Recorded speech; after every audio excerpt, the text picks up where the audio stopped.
Hello and welcome back to this learning nugget, Effective Appraisals, the preparation phase. So in this video, I give an immersion into the key elements of an effective preparation phase. Let's have a look, and there are several steps in the preparation phase. So the first, I call it create a broader view. What do I mean with that? Now, I recommend that you ask your direct report, the people you have the appraisals with, each of them, to nominate people for input and feedback. My experience is that we as leaders don't have as often contact and see our direct reports very often in interactions in the organization, in projects, in other departments, etc. So it's a good way to actually get a much more solid base for feedback when you invite the direct reports to nominate people. I also recommend that you then check the list, and maybe you take people off because there's only a friends list, and you add some other people on and still agree then the list with your direct reports. For whatever reasons you do when you change your list, I think you just need to be transparent. Then of course you collect feedback from the nominated persons, and there are two principles really for this one. One is you need to ask them to give you facts and examples.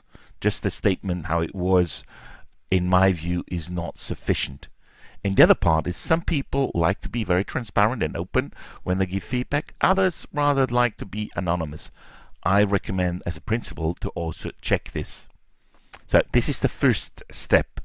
The second one, obviously, you have to create your own perspective. Everybody knows that. So you review the performance of your direct reports related to the goals you agreed last year or for the project, depending on what rhythm you do the appraisals. And you also look at the performance of direct reports related to the group or department needs.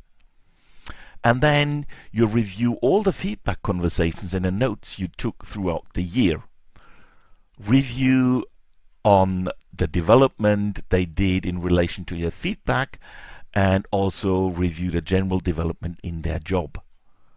I think everybody knows that's how we always create our own perspective. But the key thing is also, going back to the feedback conversations you had throughout the year.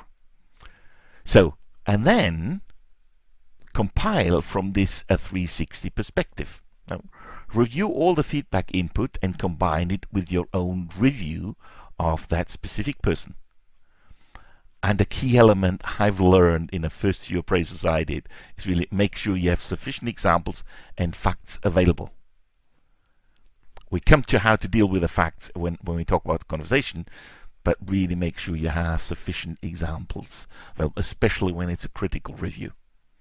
The next one is, I said that at the very beginning, it's a dialogue, it's a two-directional exchange. It's not just you talking. So ask your direct reports preparation. Okay?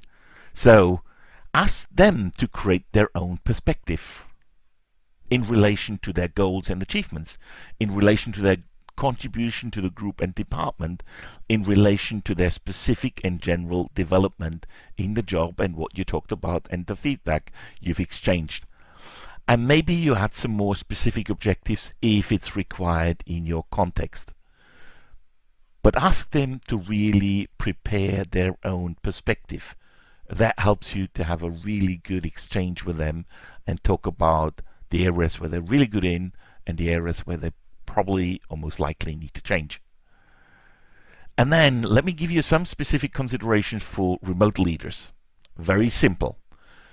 Just consider what can you do offline, what can you send out before, what can you ask as a preparation, so that you actually can focus online and the live session really on what matters, what are the key points, and not kind of going through things which could have been done offline because they're not critical. So these are the elements I recommend in the preparation phase. I hope you enjoyed this video and found it useful and can integrate it in your approach to appraisals. Until the next time, thank you.